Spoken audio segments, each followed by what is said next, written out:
Okay, hi everybody. Hopefully you're doing great out there. Thank you all for watching. In this video, let's talk about Thomas Hobbes, a very important philosopher in the early modern period. Okay, so Hobbes, as many of you may know, he's a British philosopher. Oh, there we go. So the plan in this video will be to discuss some medieval philosophy. Well, why discuss some medieval philosophy if we're turning to the early modern period? So you can see a little bit of what's going on during that time period. Rounds out our history, as it were, a bit. So we're going to be moving from the ancient period where our focus has been so far to the early modern period. And the period in between is called the middle period, or the period of the Middle Ages, medieval period. So we'll say a few words about that.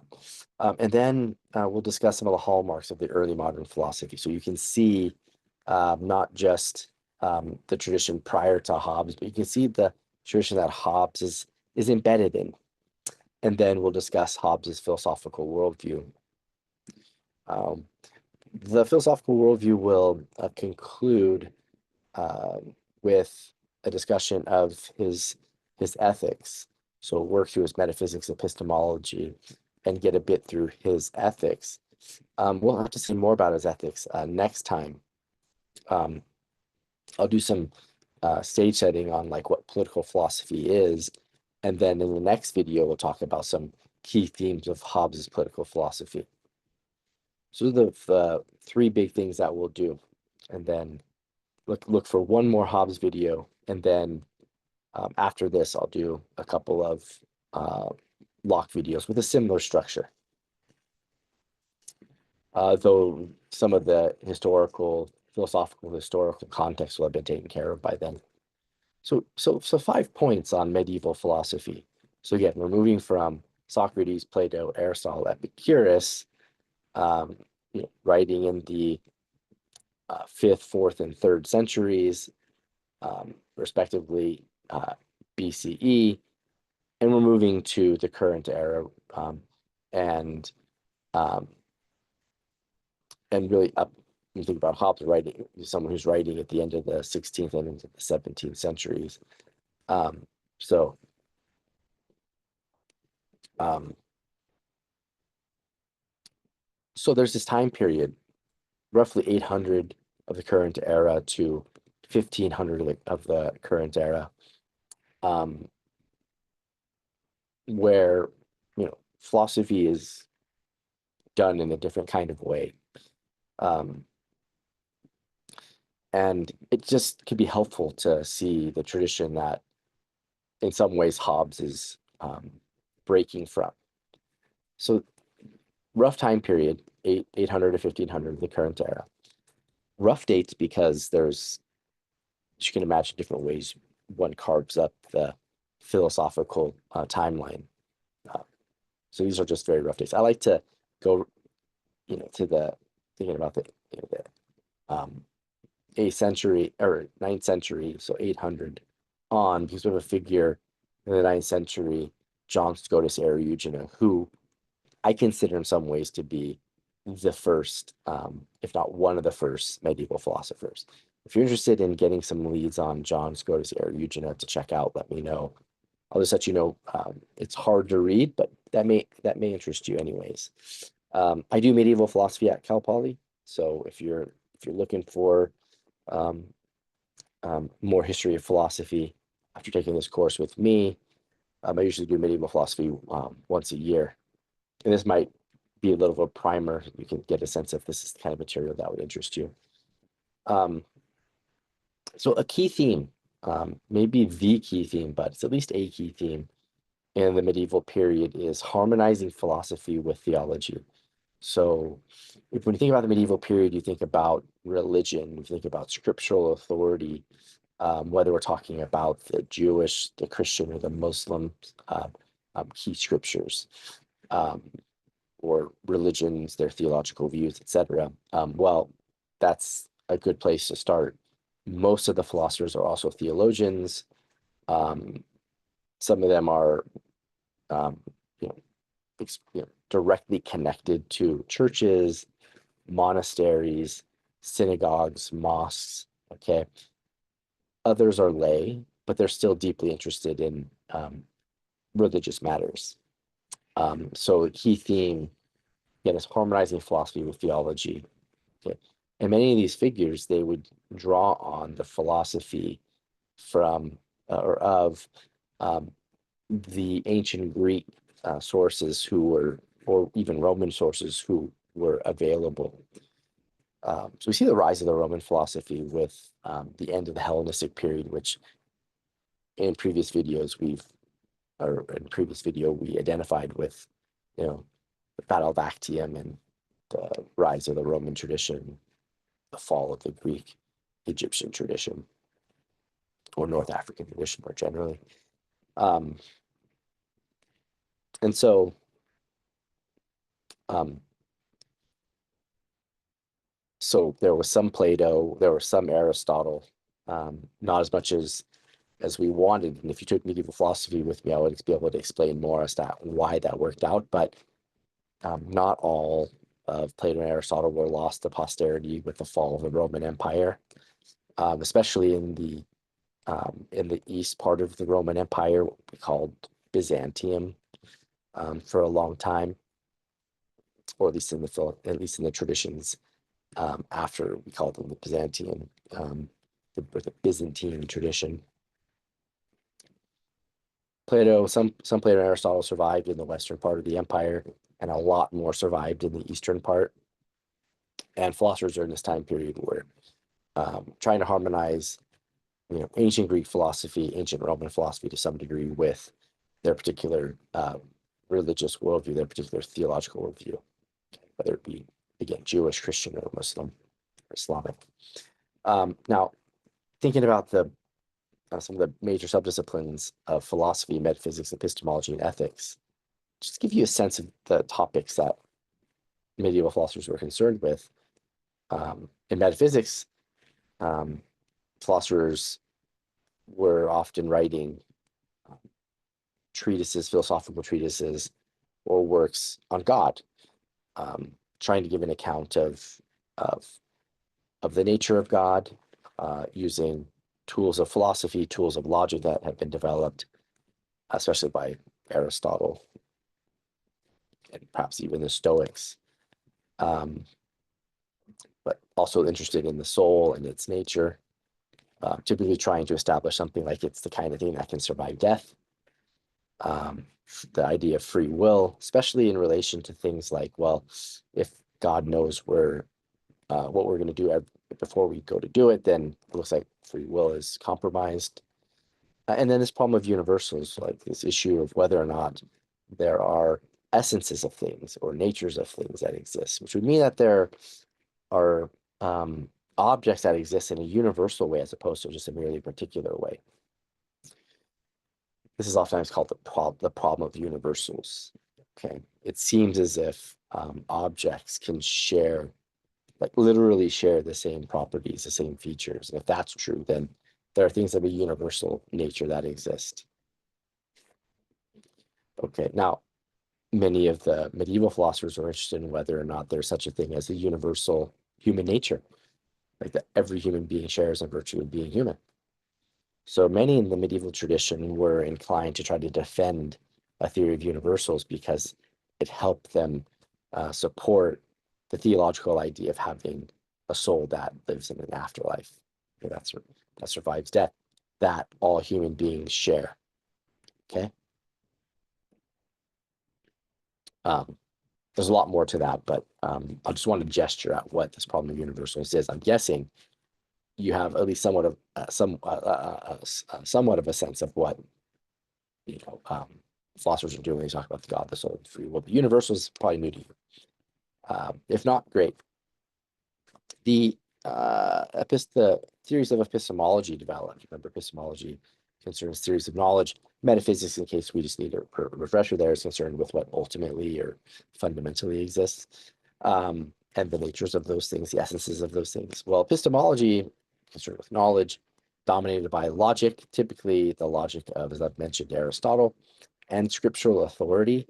So taking religious texts like the the Hebrew Bible, or what's called the New Testament in the Christian tradition, or the Quran and Hadith in the Islamic tradition as being authoritative, and philosophical worldviews need to be developed in light of um, the claims of Scripture.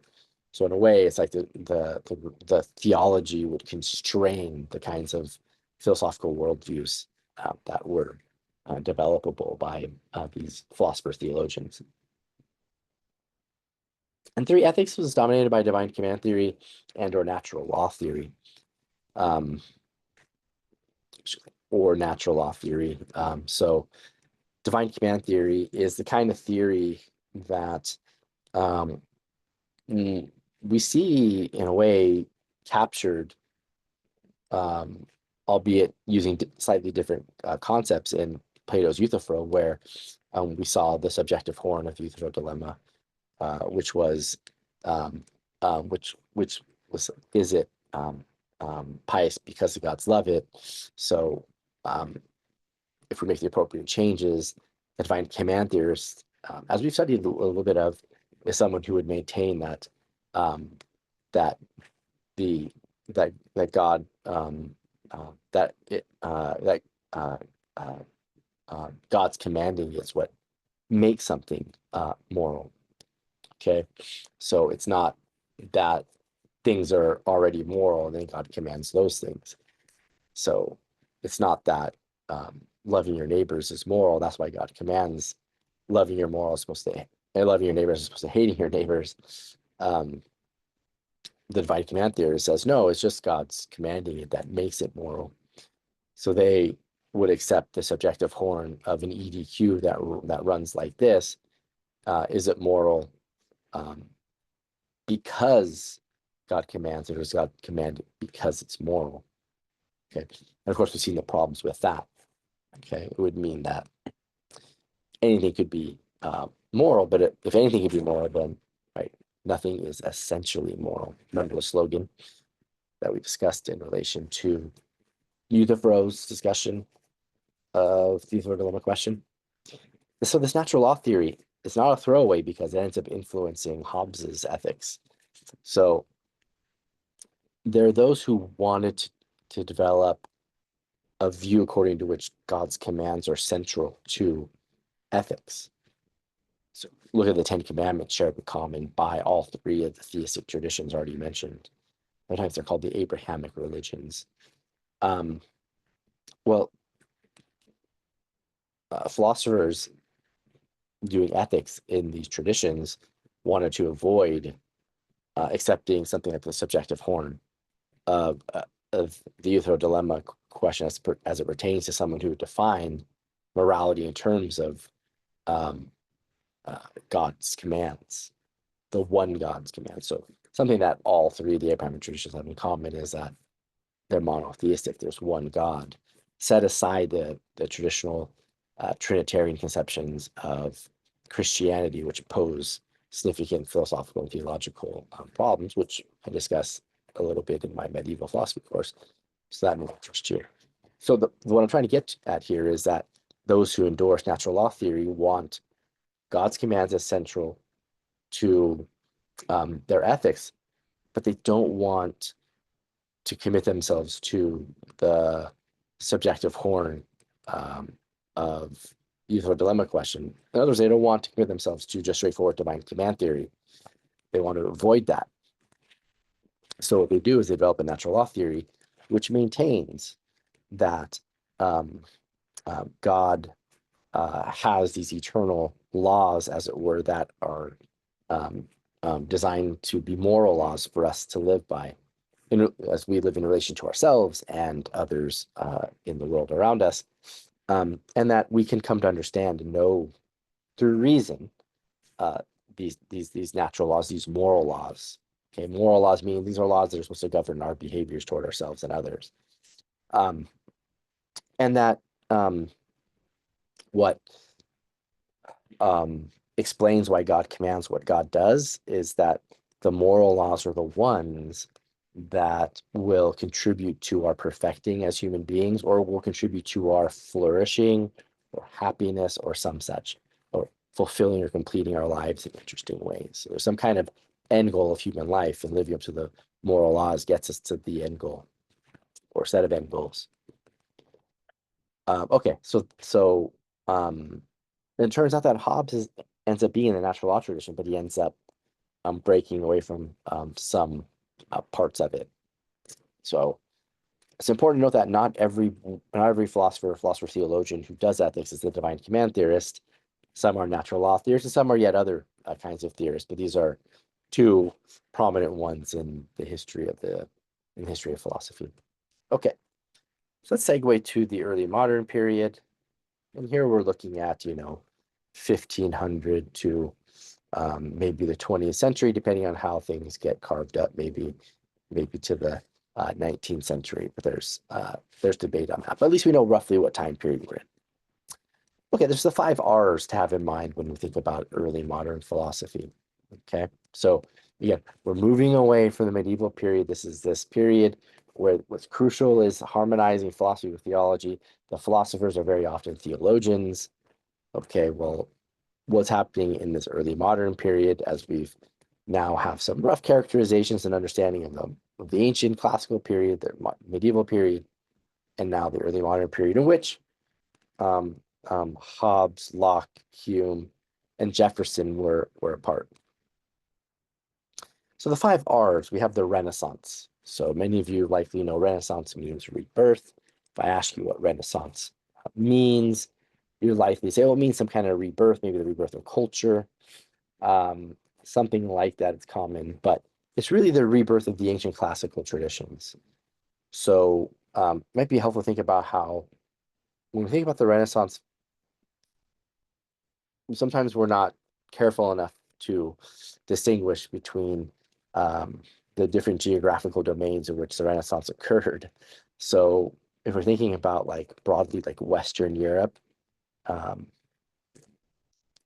Western European Renaissance, most of you likely think about Italy, or because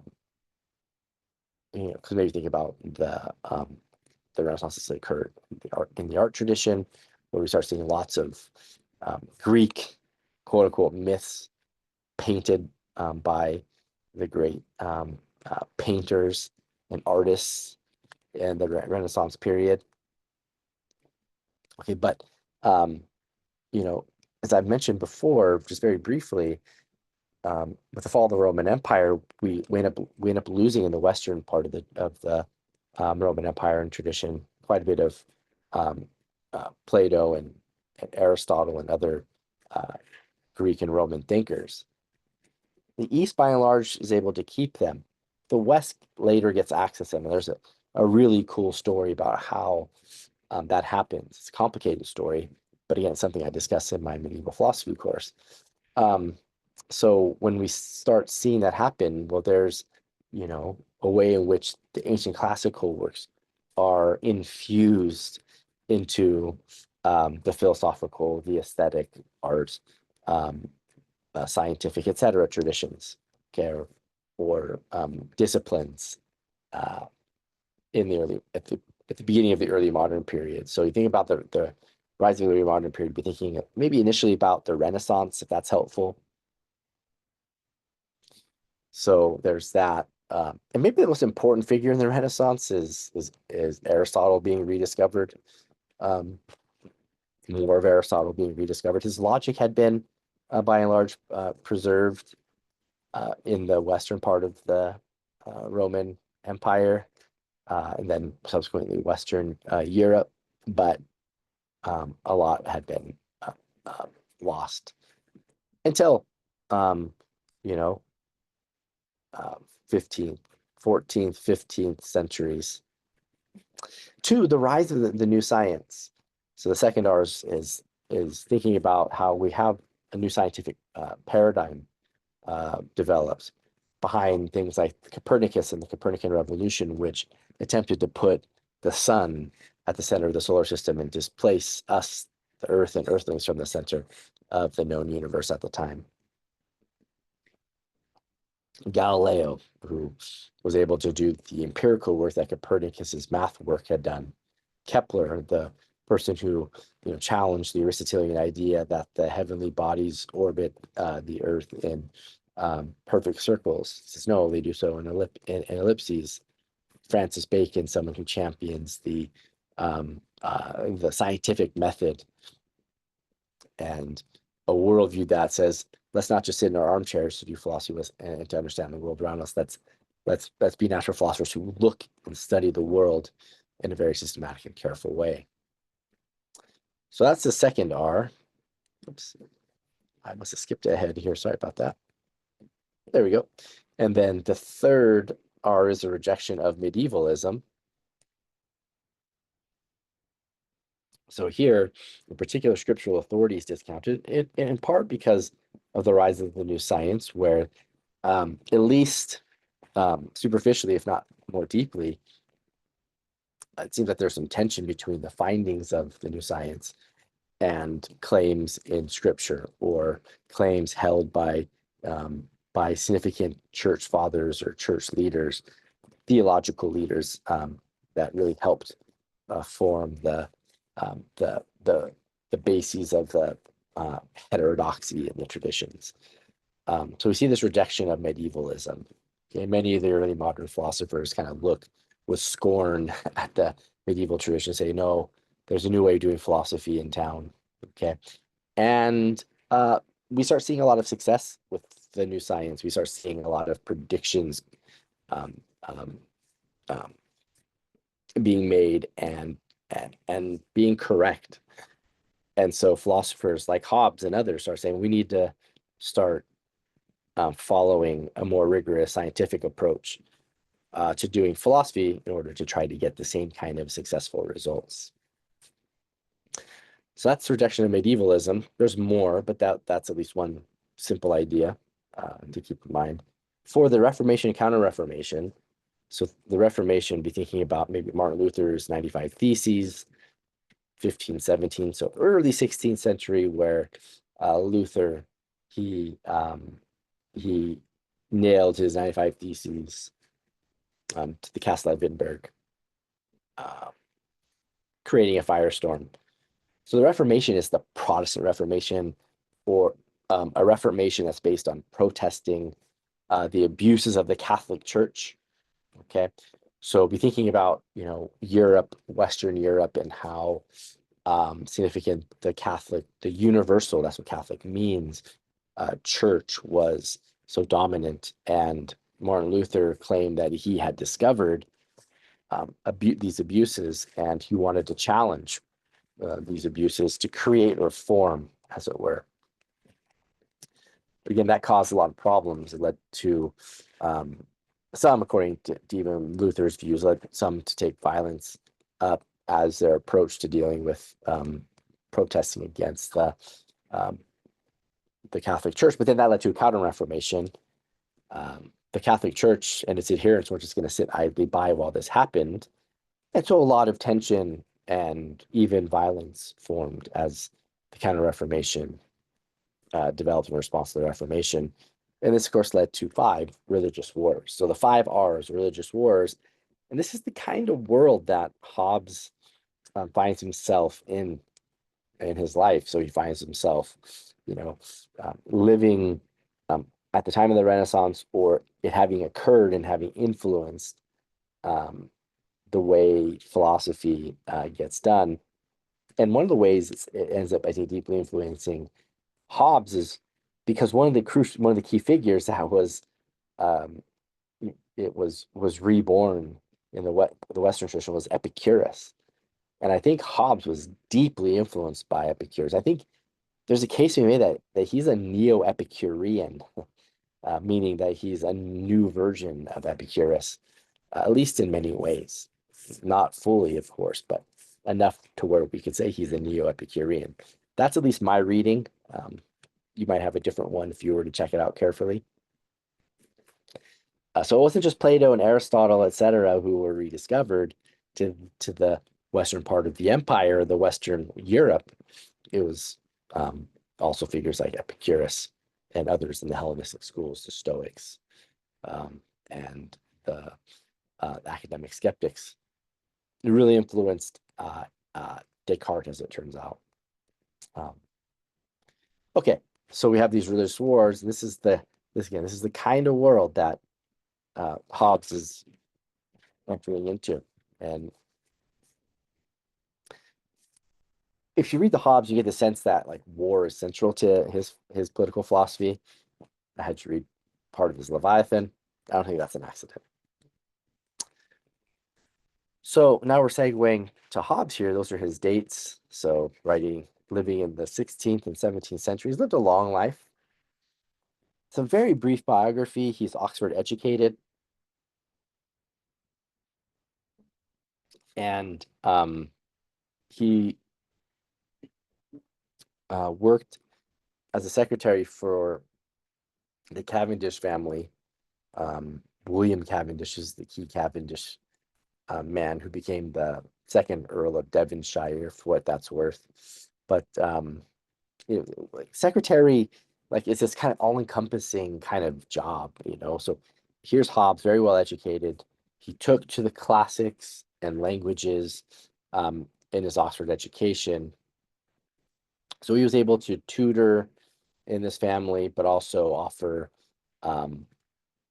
political advice and also just kind of a intelligent companionship to those in power. And the Cavendish family was a royalist family. It's a family that supported the monarchy in England in Hobbes's life. Another figure he was secretary for was Francis Bacon, the scientific thinker that really emphasized in his works the scientific method and looking and seeing and observing our world in order to properly understand it and claim to know it. So Hobbes did secretarial work for Bacon, and oftentimes gave him great conversation because Hobbes was just an incredibly smart person. Whatever you think of his philosophy, he was well regarded by many, and the Cavendish family and Francis Bacon, I mean, these are eminent people at the time.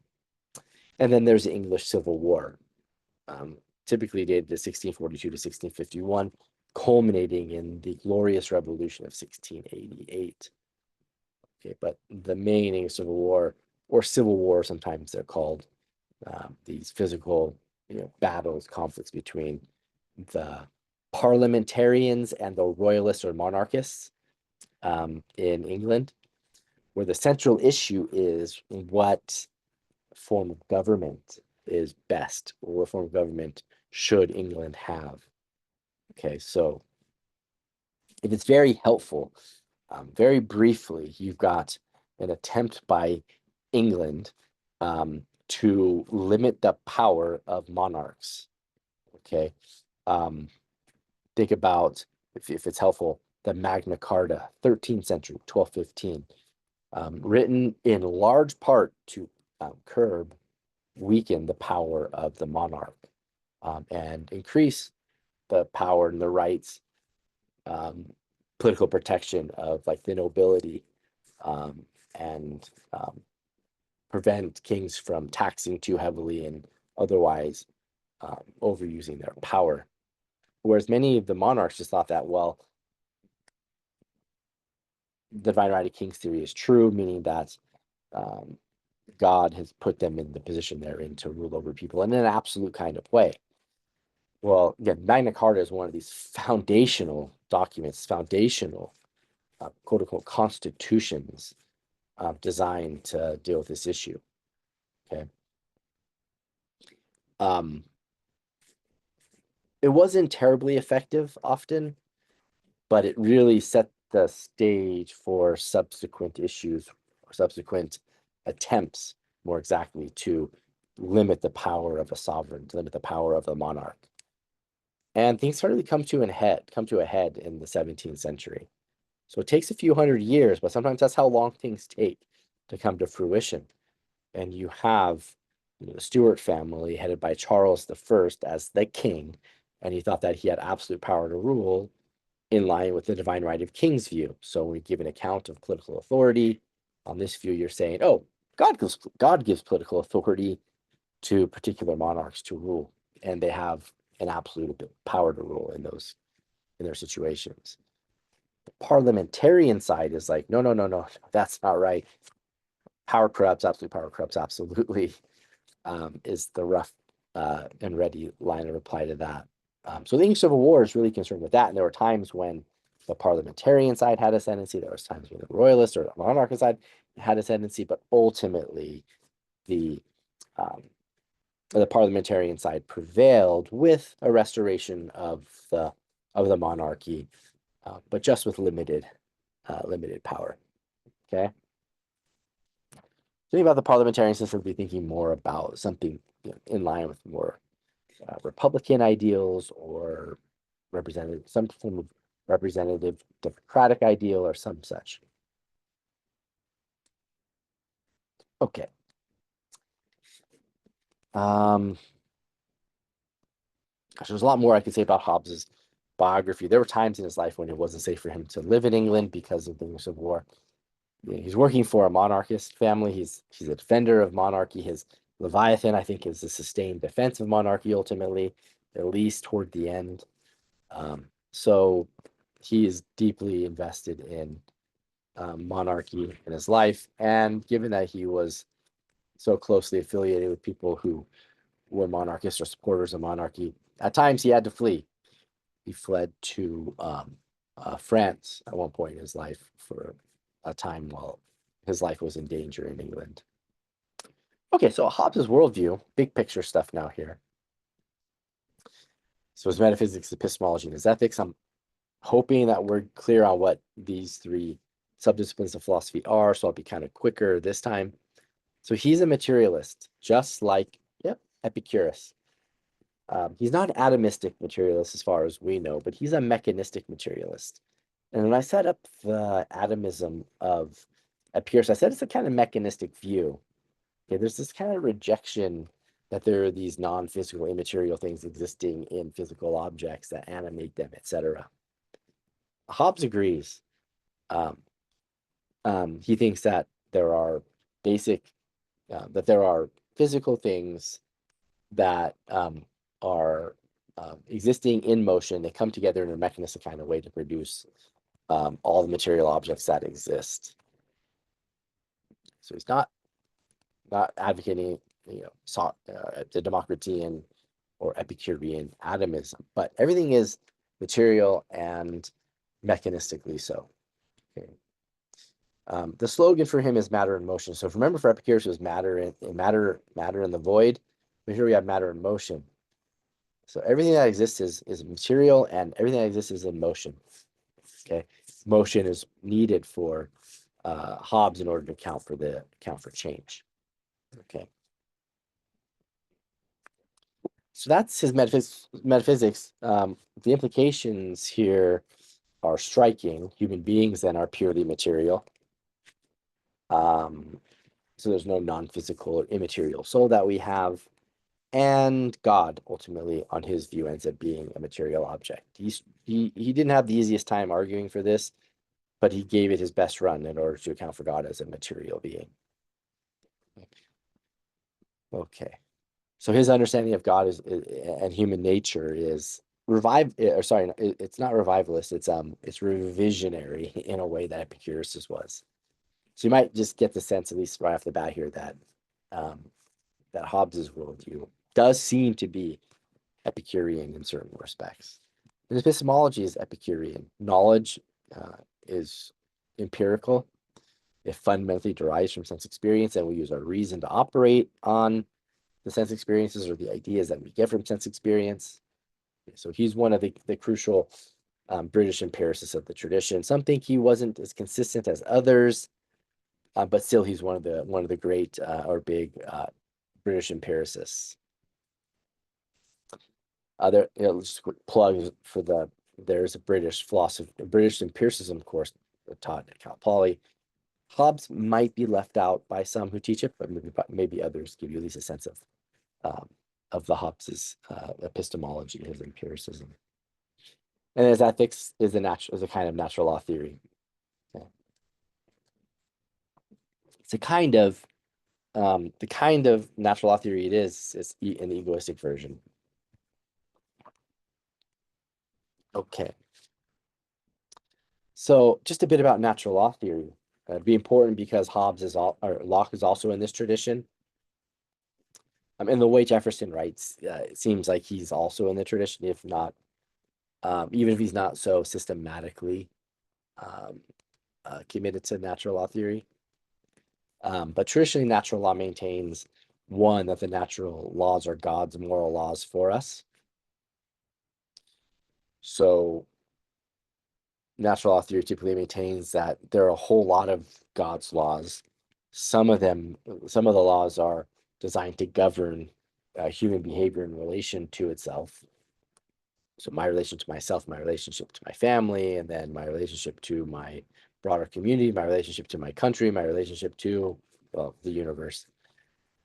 So natural laws are God's moral laws for us. It's one. Two, natural law theory maintains that human reason, or developed or mature human reason, can know God's moral laws for us.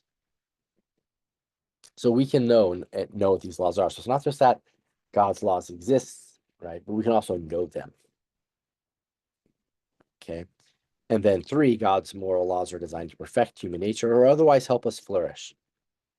Okay, so I've tried to anticipate this point already when capturing natural law theory. I've tried to capture really 1 through 3 already, but seeing it on a slide might be helpful. So again, God's moral laws are designed to perfect human nature or to help us flourish. Okay. So we're gonna, as you'll see, Hobbes, he agrees with 1 and 2, but he's going to reject 3. So his version of natural law emphasizes not human nature being perfected or us flourishing, being happy and living fulfilled lives, but rather that self-preservation and other egoistic principles are going to be deemed as fundamental and thus emphasized in his theory. So there's not some objective purpose as the end goal of morality. That's part of a natural law theory. So it might well be that natural laws are God's moral laws for us, but the moral laws are ultimately going to be fundamentally egoistic. These are moral laws, they're moral principles. Or, it's a little tricky here because Hobbes seems to describe them also as like principles or principles of prudence as opposed to moral laws. Or some people say that, well, they're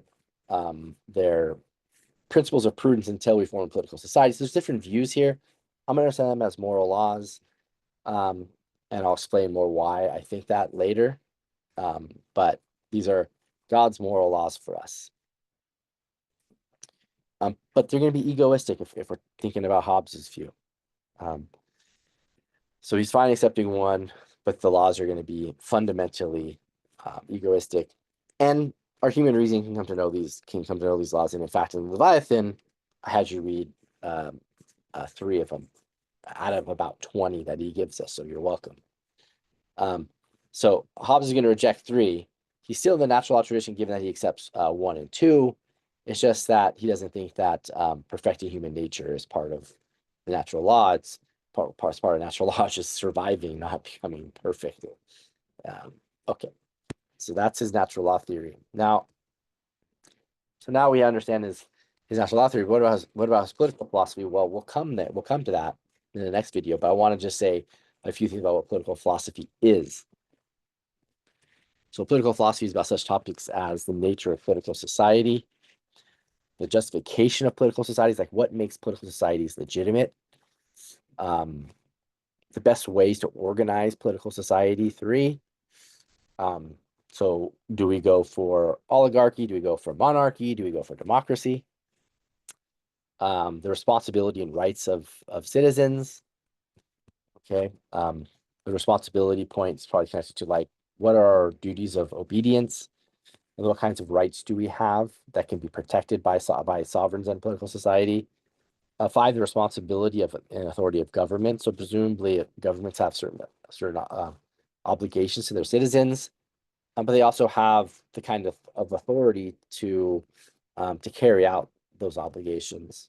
And then 6, the natures of and relationship between equality, justice, and liberty. Okay. under each of these, there are likely many subtopics, but these are at least 6 of the general ones to have in mind. Our focus will be mainly on 1 through 5 from the previous slide, and we'll begin with Thomas Hobbes's view. So we'll hopefully I'll be clear, and you'll see how what we discussed from Hobbes connects up with 1 through 5 on this slide. So we want to capture his political philosophy next, and we'll do so in general terms and then kind of dive into the details as we capture what he means by a political society, how political societies are justified, the best ways to organize political society, right? And then things like political power and obedience and all the things associated with those that'll be important for our purposes. Okay, so I think that's what I have for this time. I'll go ahead and stop. I'll get out of here, escape, and I'll stop sharing. I wish you all well. Thank you for watching, but be on the lookout for a Hobbes video very shortly. Take care. Bye-bye.